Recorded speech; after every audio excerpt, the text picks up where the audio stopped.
دوستو عرض کرنے کا مطلب یہ ہے کہ یہ غیر مسلم سخی کی یہ عظمت ہے. ہمارے آقا کے نظر میں اپنے امت کی سخیوں کا کیا مقام ہوگا اندازہ لگا لو.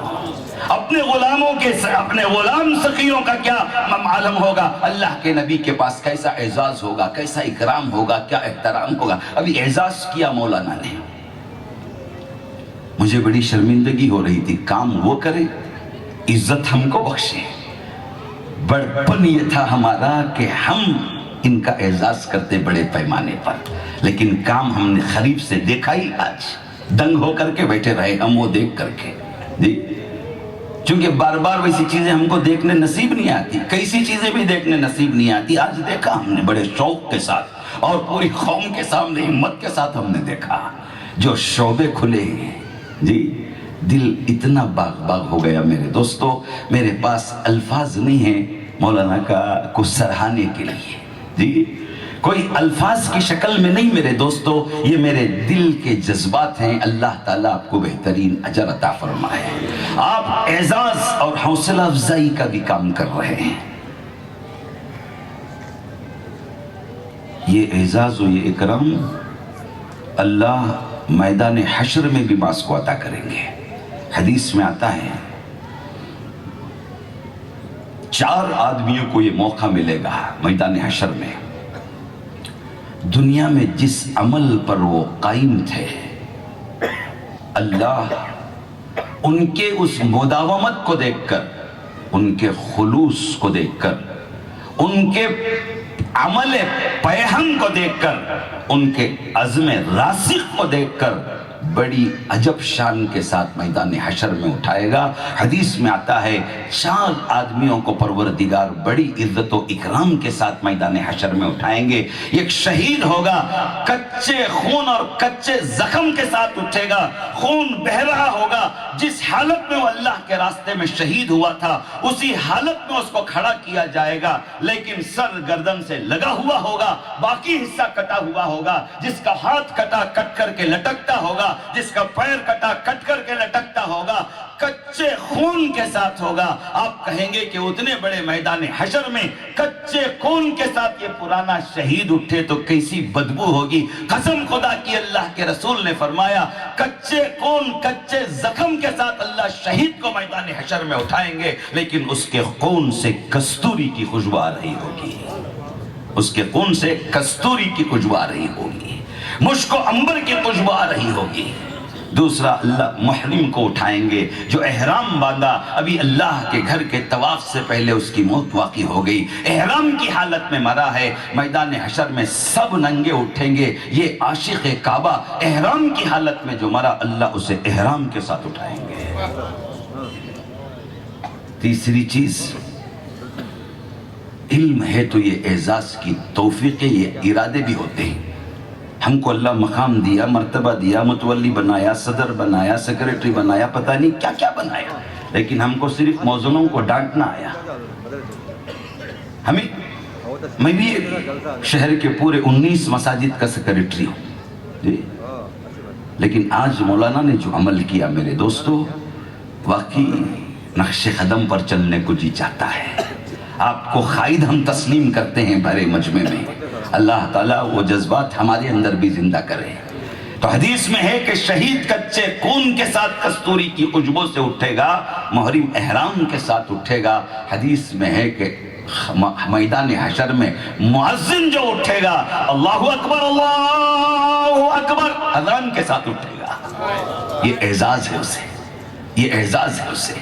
دنیا میں تو میرے نام میرے گھر کے بلاوے کو بلند کرتا تھا, میری عظمت و برتری کو بیان کرتا تھا, میری توحید کی گواہی دیتا تھا. تو صبح کی سردیوں میں بھی اور عین گرمیوں میں بھی سارا الہاری دنیا دوسرے طرف متوجہ ہوتی تھی, لیکن تو کھڑے ہو کر کے مجھے برابر بلاتا تھا. تیری اس محنت کو میں عقارت نہیں کروں گا, میدان حشر میں تجھے اٹھاؤں گا تو اذان کے ساتھ اٹھے گا.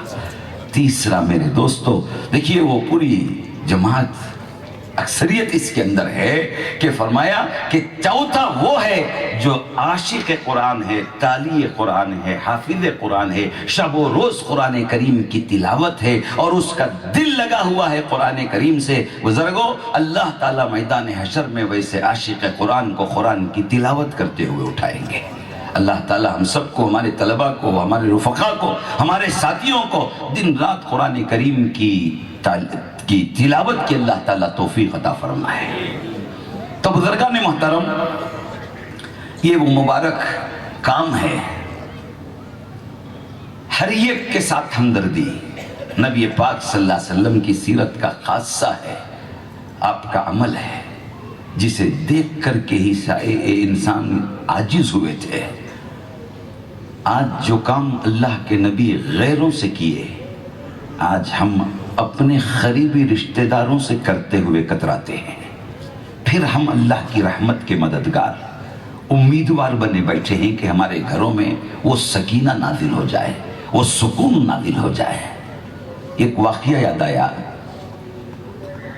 ابو جہل ہمہ قسم کی کوششیں ٹیم کے ساتھ مل کر کے کرتا رہا، ابی بن خلف کے ساتھ، عقبہ بن معیط کے ساتھ، اور پتہ نہیں کس کے ساتھ طرح طرح کی تکلیف اللہ کے نبی صلی اللہ علیہ وسلم کو دیا، لیکن کوئی تدبیر کارگر ثابت نہیں ہوئی، مشن کو وہ روک نہیں سکے۔ روز بروز اسلام جڑ پکڑتا گیا مکہ معظمہ کے اندر۔ آخر کار اس نے سوچا کہ کوئی ایسی خفیہ تدبیر کرے۔ آج بھی جیسے نبی کے وارث چلتے ہیں، جیسے ان کو ہم نبی کے وارث کہتے ہیں، یہ اعلاء کلمت الحق کا کام کرتے ہیں، انسانیت کو تھامنے کا کام کرتے ہیں، ویسے اللہ فرعون کے وارثوں کو بھی چلاتے ہوئے آ رہا ہے، مال پکڑ کر کے رکھتے ہیں۔ ابو جہل کے وارثوں کو بھی چلاتے ہوئے آ رہا ہے، جو اسلام کے خلاف سازشیں نت نئے کرتے رہتے ہیں۔ پھونکوں سے یہ چراغ بجھایا نہیں جائے گا، کفر کی حرکت پہ ہے کیا نہیں، نور خدا ہے کفر کی حرکت پہ کندزن، پھونکوں سے یہ چراغ بجھایا نہ جائے گا۔ سازشیں تم کرتے رہو، یہ ہم کو ورثے میں ملی ہیں، یہ ہماری میراث ہے، یہ ہماری تاریخ ہے۔ ہر سازشوں کے بیچ میں ہم ترقی کیے ہیں، تلواروں کی جھنکاروں میں ہم جیت کر کے آئے ہیں، حاسدین کی جماعت سے ہم بلند ہوئے ہیں۔ کیا تمہارا حسد ابو جہل سے بڑا؟ کیا تمہاری سازش ابو جہل سے بڑی؟ خاندانی اختلاف، خاندانی دشمنوں کے درمیان ترقی کی اللہ کے نبی صلی اللہ علیہ وسلم نے۔ ابو لہب کی لاکھ چالیں نہیں چل سکی، کھلے طور پر صبح قیامت تک کے لیے باوجود چچا ہونے کے اللہ نے کہہ دیا قرآن کریم کے اندر، تبت یدا ابی لہب وتب ما اغنی عنہ مالہ وما کسب۔ خاندان بھی مخالف ہوتا ہے اس راستے میں، ہم اس کی پرواہ کرنے والے نہیں۔ مثال ہمارا نبی، گھرانہ بھی مخالف ہوتا ہے، ہم اس سے ڈرنے والے نہیں، ہم اس سے سہمنے والے نہیں۔ ہمارا کام ہم کرتے رہیں گے، اللہ تو ہمیں حوصلہ عطا فرما، ان کے صدقے میں اللہ تو ہمیں بھی حوصلہ عطا فرما، پورے شہر کو قبول فرما، نمونہ فرمائے اللہ اس شہر کو۔ مجھے خوشی ہوئی مولانا غیاث احمد صاحب بلدی اللہ العالی اسی شہر کے، اسی علاقے کے، میں تو بہت ابھی چند منٹ پہلے تک میں مولانا کو حیدرآباد ہی کے سمجھ رہا تھا۔ یہ زمین بڑی تاریخی زمین ہے، ملک کو ضرورت پڑی، اللہ نے سلطان ٹیپو کو اس زمین سے عطا کیا۔ آج ملت کو ضرورت پڑی تو اللہ غیاث احمد رشادی کو کھڑا کیا۔ ایسے جیالے، ایسے طرح طرح سے ہر طبقے میں کام کرنے والے ٹیپو انشاءاللہ اس سرزمین میں پیدا ہوتے رہیں گے، پیدا ہوتے رہیں گے۔ آپ نے پھونک دیا، وہ جوہر پھونک دیا، ہم سہمنے والے نہیں۔ یہ عزم اور یہ حوصلہ، یہ ارادہ لے کر کے اٹھو۔ تو میں عرض یہ کر رہا تھا کہ ابو جہل سوچا کہ ہماری ملی جھلی سازشیں پوری نہیں ہو رہی ہیں، دن بدن یہ کام جڑ پکڑ رہا ہے، ایسا کریں ہم تنے تنہا یہ کام کو انجام دیں، اے محمد رسول اللہ، یہ محمد بن عبداللہ کو ختم کر دیں۔ بس وہ گیا اپنے گھر کے اندر، گھر کا دروازہ بند کر لیا، بیٹوں سے کہا کہ اب میں ایک مدت کے لیے شہر میں آؤں گا نہیں، مکے میں آؤں گا نہیں، ہر کوئی آپ سے پوچھے تو آپ یہ کہہ دینا ابا بیمار ہے،